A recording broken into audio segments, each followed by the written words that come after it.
আসসালামু আলাইকুম। Hello everyone, welcome to my channel. আজকে রুই মাছ ভেজে দেখাবো সরিষা দিয়ে। খেতে খুবই দারুণ হয়। চলুন রেসিপিটা শেয়ার করি। প্রথমেই দেখেন আমি এখানে মাছগুলো সুন্দর করে ধুয়ে পরিষ্কার করে নিয়েছি। এখন লবণ হলুদ মাখিয়ে নিয়েছি। এদিকে কড়াই গরম করে তেল দিয়ে দিলাম। এখন মাছগুলো দিয়ে দিচ্ছি কড়াইতে, ভেজে নিব। তো সবগুলো মাছই আমি দিয়েছি, দেখতেই পাচ্ছেন। মাছগুলো আমার ভাজা হয়ে গেছে, তুলে নিচ্ছি। তো এখন আমি কালো জিরা, তেজপাতা, 2টা শুকনো মরিচ একটু ভেজে নিচ্ছি তেলে। দিয়ে দিচ্ছি পেঁয়াজ কুচি, একটু ব্রাউন কালার করে ভেজে নিব। এখানে আছে কাঁচামরিচ পেস্ট আর সরিষা পেস্ট, রসুন পেস্ট। আমি একই সঙ্গে ব্লেন্ড করে নিয়েছি। দিয়ে দিচ্ছি হলুদের গুঁড়া, স্বাদ মতো লবণ, দিয়ে দিচ্ছি ধনিয়ার গুঁড়া। তো আবারও মশলাটাকে সুন্দর করে ভেজে নিয়েছি। এখন 5-6টা কাঁচামরিচ দিয়ে দিলাম।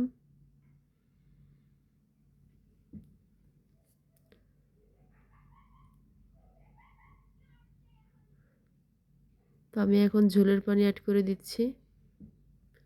পানিটা বলক আসলে আমি মাছগুলো দিয়ে দিচ্ছি।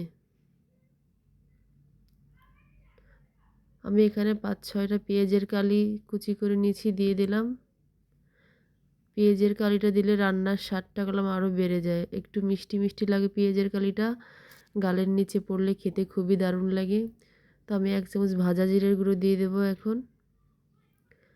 ভাজা জিরা গুঁড়োটা অবশ্যই দেওয়ার চেষ্টা করবেন। এটা দিলে রান্নার স্বাদ কলম দ্বিগুণ হয়ে যায়। যে কোনো রান্নায় আপনারা ভাজা জিরের গুঁড়ো দেওয়ার চেষ্টা করবেন লাস্টের দিকে, তাহলে দেখবেন খেতে খুবই দারুণ হয়। তো আমি এখন গ্যাসটা অফ করে দিয়েছি। একটা প্লেটে নামিয়ে নিব। দেখেন একটা প্লেটে নামিয়ে নিয়েছি, কতটা লোভনীয় হয়েছে। মাশাআল্লাহ, অনেক সুন্দর হয়েছে। তো এখন একটু আপনাদেরকে সার্ভ করে দেখাবো। চলুন গরম গরম ভাত দিয়ে সার্ভ করে দেখাই। তো গরম গরম ভাত নিয়ে নিলাম। এখন এক পিস মাছ নিব, সাথে সরিষার যে মশলাটা, এই দেখতেই পাচ্ছেন, এই মশলাটা ভাতের সঙ্গে খেতে এত দারুণ হয়। বিসমিল্লাহির রহমানির রহিম। দেখেন কত সুন্দর হয়েছে, মাশাআল্লাহ, এত মজা হয়েছে খাবারটা। অবশ্যই বাসায় একবার হলেও ট্রাই করবেন। আমার চ্যানেলটাকে সাবস্ক্রাইব করবেন। ধন্যবাদ সবাইকে।